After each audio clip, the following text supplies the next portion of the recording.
Hello, welcome to the second part of my conversation with John Pilger on the state of the world, Europe, North America, Australia, etc. John, welcome. Very good to have you with us. Thank you. In the Pacific region, to which the United States now attaches huge importance because of China. Ever since the center of the world market moved to China, there's been nervousness. It's similar to the Russians. As long as the Chinese do what we want them to do, the Americans think, it's fine, we'll deal with them. But the minute a leader emerges who stresses Chinese independence, sovereignty, which they never gave up on, unlike the Russians, but they get extremely nervous. And yet the Chinese military policy is largely defensive. They're not spending huge amounts on the military. It's changing. It's changing. It's changing. You know, this so-called pivot to Asia, which Obama dutifully announced in 2011 in a speech to the Australian Parliament, which he said, in effect, 2/3 of all US naval forces will be in the Asia-Pacific by 2020. So it has been and is the biggest build-up in that region since the Second World War. Interestingly, in the Northern Hemisphere, there's the biggest build-up since the Second World War on the borders of Russia. Yeah. This is such a grand imperial scheme, both of them. China is the one that I think really frightens the empire. China is the world's biggest economy now. It's America's biggest trader. It has more dollars than the Federal Reserve has got. It's so powerful in so many ways. You're right to say that the Chinese military was always defensive, but what I learned when I was in China, that is changing. One person, who's a strategist actually, spoke in a sort of very undiplomatic, angry way. He said, "What are they doing? We're not America's enemy, but if they want an enemy, we'll be an enemy." That's what he said. We'll be an enemy.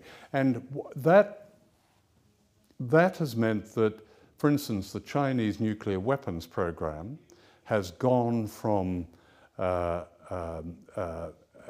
alert, that is, they have kept, unlike the US and the Russians, have kept their missiles and warheads separately, to high alert. So in the last year or so, Chinese have put their nuclear weapons on high alert. They've developed missiles, some of them, that could just destroy the US Navy, as it appeared where it is now, off in the South China Sea and the East China Sea. So China has begun to prepare for war. That's new, and it's happened in the last few years. At the same time, their commitment to achieving their ends with the power of their, the power of their commerce and their nationalism together. It's overriding this at the moment, but there's almost a parallel. There's a parallel thrust with China. There's certainly a new military preparedness. You know, their welcoming of Trump was, in Chinese terms, almost exuberant. Yeah. Not really, but reading between the lines, it was. Quite a lot of this has gone unnoticed, I have to say, in the West. It's extraordinary to me.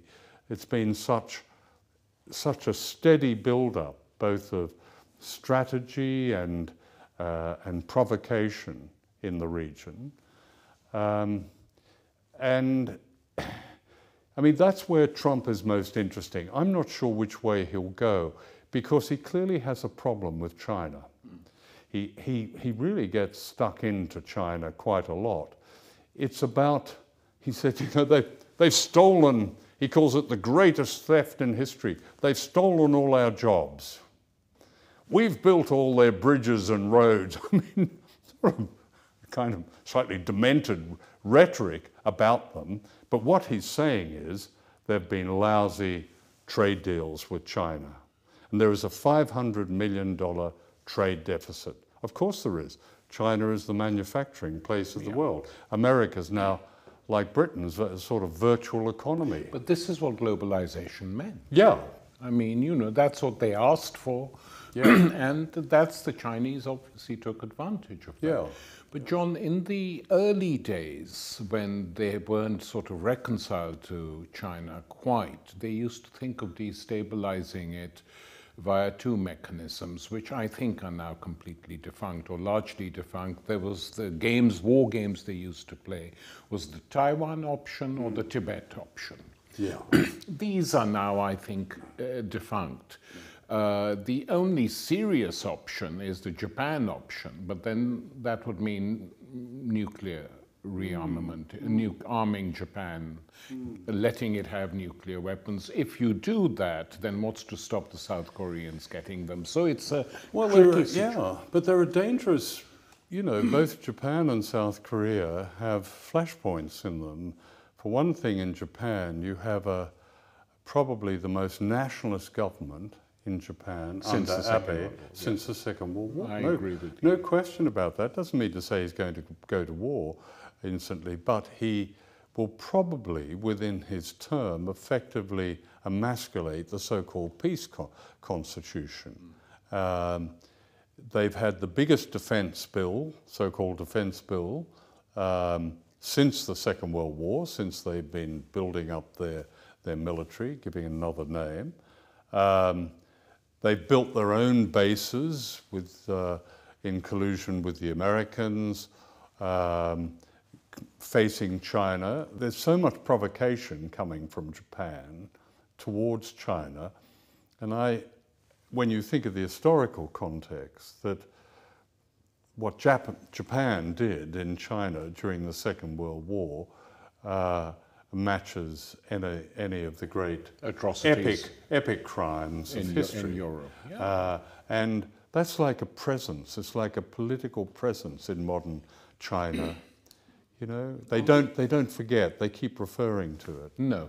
On the other hand, Japan isn't a 100% sovereign country.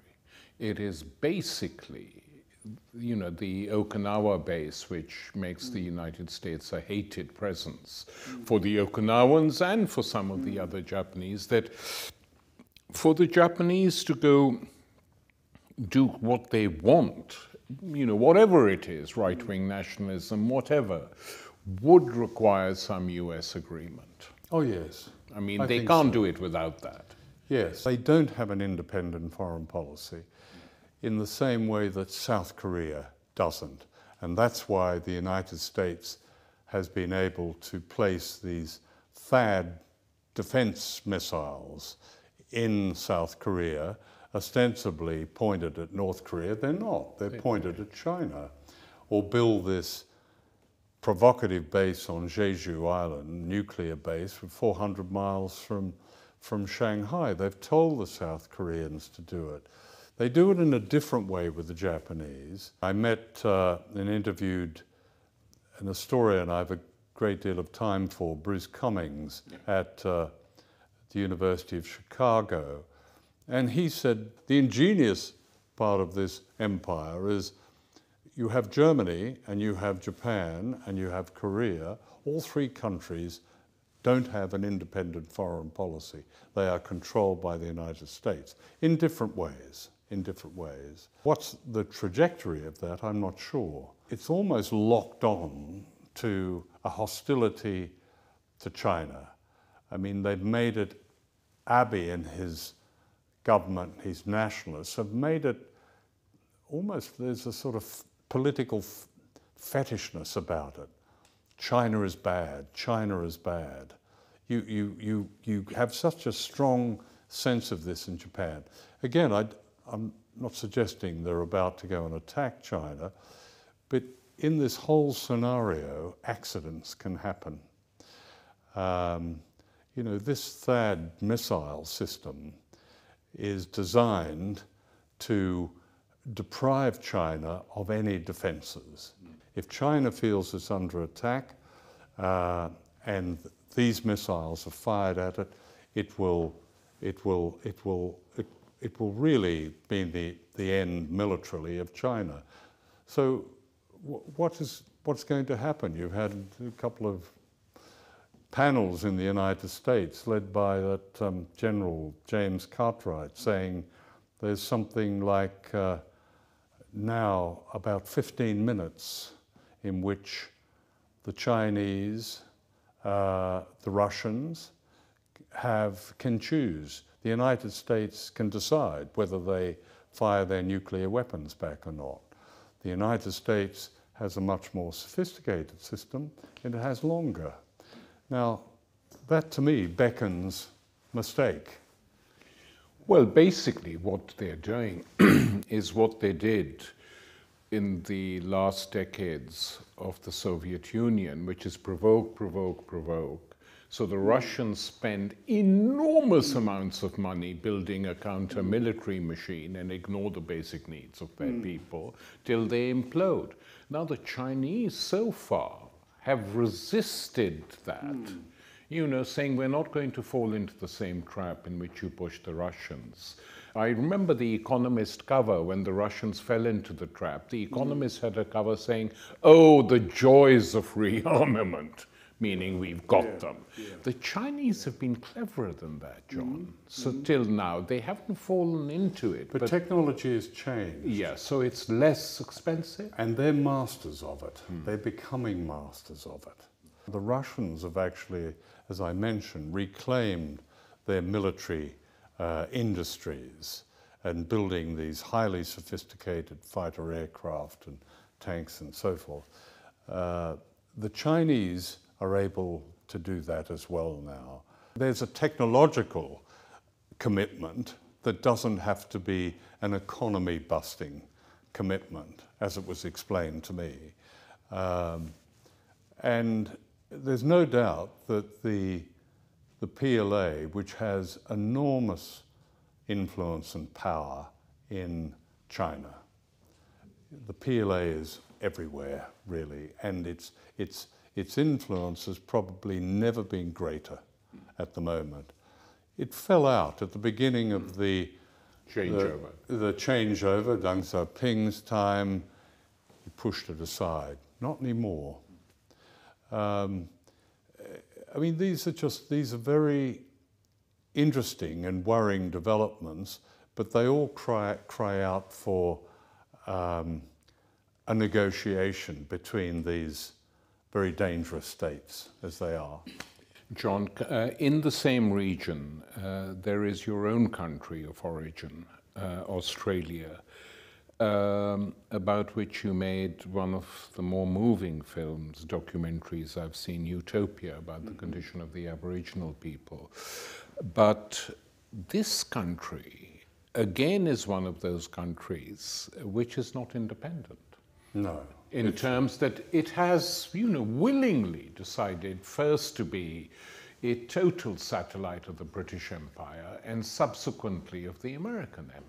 Apart from a short period in its history, a very honourable period, when Gough Whitlam refused to play ball any longer and was unceremoniously removed. Yeah, that's right.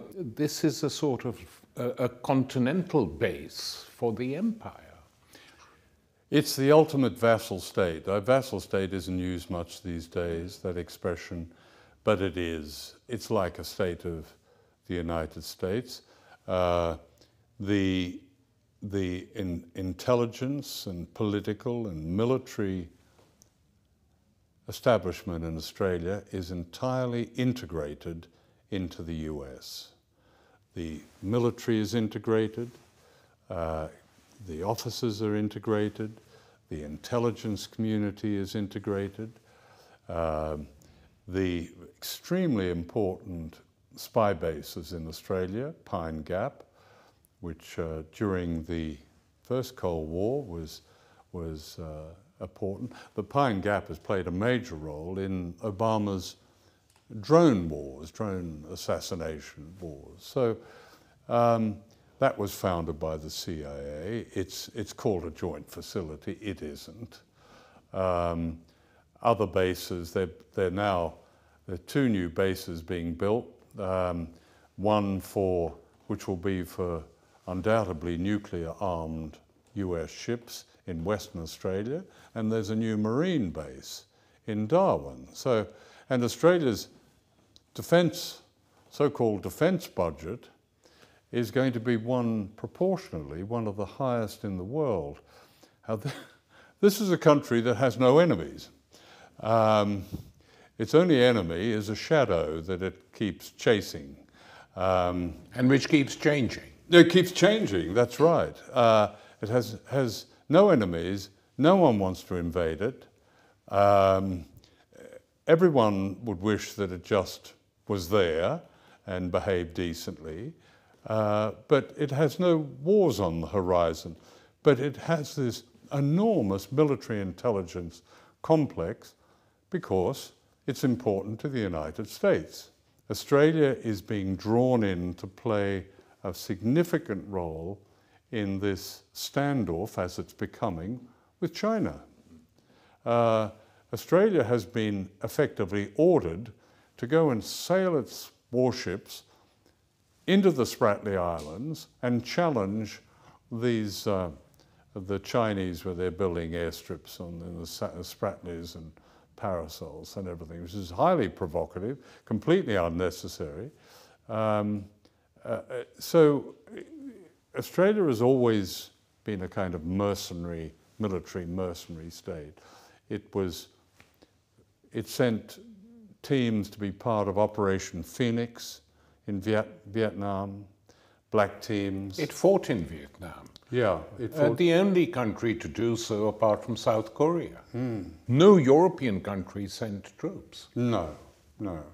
There's a bit of SAS was sent from here. From here, but no, officially, no. No. And to get Australia into Vietnam, the Prime Minister then, Menzies, had to invent a letter of invitation from the the Vietnamese government. When they were in there for a while, and they conscripted troops, and they were being, of course it was a catastrophe. These young men were treading on mines and being drenched in Agent Orange and so on. They actually asked the Lyndon Johnson administration, do you think we'll be long? How long do you plan having this war? And the reply from Bundy was, we have to tell the British, but we don't have to tell you. You are with us, come what may. And they accepted that. And that's unfortunately, that is Australia. Nothing has changed there.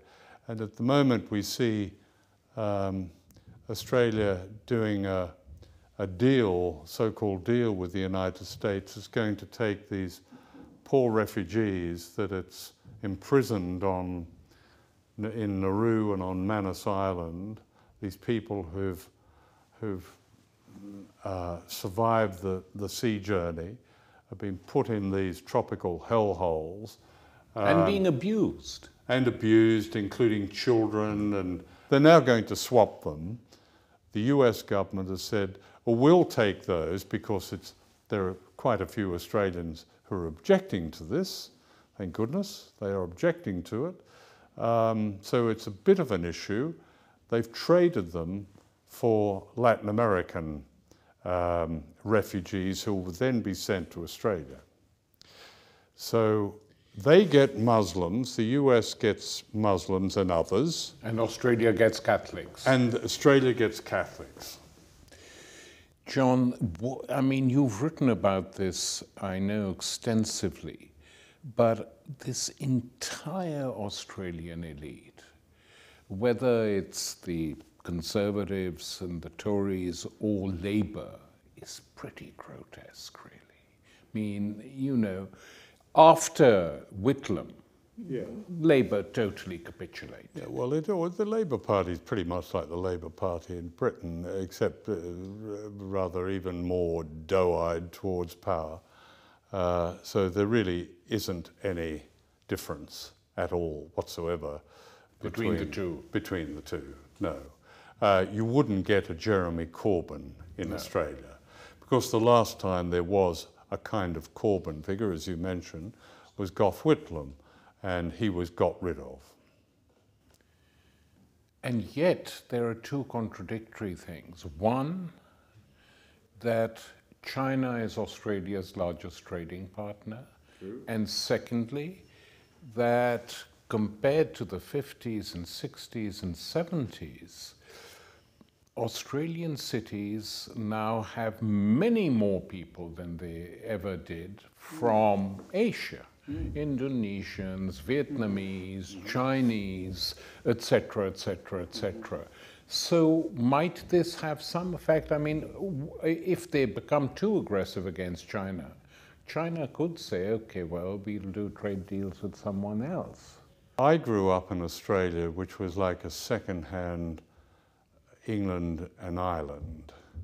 The transformation demographically in Australia was absolutely amazing. It all happened by default, of course, because they got scared, ironically, that the yellow peril was about to drop down on them as if by the force of gravity. So they got scared and they looked around the world, first British, ran out of British, worked their way through Europe. All right, we'll take some Italians. Whew. And after they got over the shock of lots of Italians and Greeks arriving, and the second biggest Greek city in the world is Melbourne, and so Asians and people from India and Pakistan were welcomed. Well, yes, they were needed, actually. Usually professionals. Professionals. And so they've produced, I read somewhere, it is the most ethnically mixed society, bar one or two other countries, but it's an extraordinary mixture, as you would have seen in Sydney. Yeah. Some days it looks like a Chinese city. Exactly. Whereas I remember it from the 60s. Yeah. Completely different. Yeah, so it is completely different. I always find that very attractive and very appealing about Australia, that terrible prejudice that I grew up in towards anybody who was different in any way, really, has gone, and yet it's politically, in some ways culturally too, politically it is an utterly deferential society. And that is probably the biggest contradiction. Certainly a lot of the new immigrants, or even the first generation, keep their heads down. You know, their grandchildren might not. Their grandchildren might not. That's so. But John, the other thing which one used to notice in the 70s and late 60s, 70s, but I guess that was linked to Vietnam and Gough Whitlam, is that the trades unions were rather radical and active. I mean, there was a strike in the docks in Sydney against loading ships destined for Vietnam. And there was a real militancy and a political militancy in those unions. That's gone too. Yes. Well, I know this because my father was one of the Australian IWW members, and he grew up in the coalfields in Hunter Valley, and was a very political man. That radicalism, it certainly reached a kind of social democratic peak during the Whitlam years, but it reached a rather more radical peak during the 30s when Australia became the first country in the world to give child benefits, for example, the pension, second country in the world to give the vote to women, and a whole raft of really landmark reforms happened in Australia. And it happened in New South Wales under a very radical government, state government led by a politician called Jack Lang. He also was got rid of after a while. But so that sense, and you're quite right to mention trade unionism, because at the base of this was a great labour movement, particularly the communists. The communists ran key unions. They ran what they call the waterside workers, the dockers. They ran also the Seamen's Union. But you know, like so many countries, it's all gone. Yeah. They're all gone. There aren't unions. And the Australian unions hung on longer than the unions here, in one sense. But they're kind of museum pieces now. No, that's true.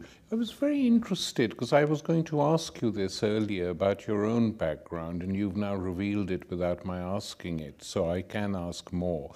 You said your dad was in the International Workers of the World, the Wobblies, the great historic American... Australia was the other country they went Apart from the States. Apart from the States. Australia took quite a lot from, in other ways, from the US. I mean, Australia was... The Depression was replicated in Australia. Interestingly, it wasn't as severe in this country, but it was really severe in Australia as it was in the US. That's very interesting, John. And so your dad was radicalized in what period? The early part of the 20th century, when he left school when he was 14 and went into the mines, and he was the son of a German sailor, and so he and his family had to endure this dreadful xenophobia which swept Australia during the whole imperial Gallipoli period. So that had a great effect on his politics. And during the 20s and 30s, 40s, he later joined the Labour Party, so he went that route. But when Whitlam was deposed, he left. Yeah. And so the name Pilger is of Germanic origin? It's my grandfather's name. Really? Yes. Which part of Germany? Berlin. Ah. Most of them went to the United States. Yeah, but my grandfather, who was a sailor, he sailed ships out of Liverpool and sailed sailing ships, ended up in Australia and met my grandmother at one stop there and stayed. And your grandmother was? She was of Irish and English background. Right. On my mother's side, my great-great-great-grandparents were convicts. They were Irish, and they were shipped out to Australia in the 1820s, separately, and they met in a convict prison. Wow. You know, I'm about a 7th or 8th generation Australian. Yeah. And so when you grew up in a radical atmosphere? There weren't any sessions of reading Marx or anything like that. I remember I asked my mother, you know, what's going on here? What do we believe in? You know, I was very young. And she said, we're on the side of the underdog. I'll never forget that. Ah. And that was enough. Well, that's very good to hear. John Pilger, thank you very much. You're welcome.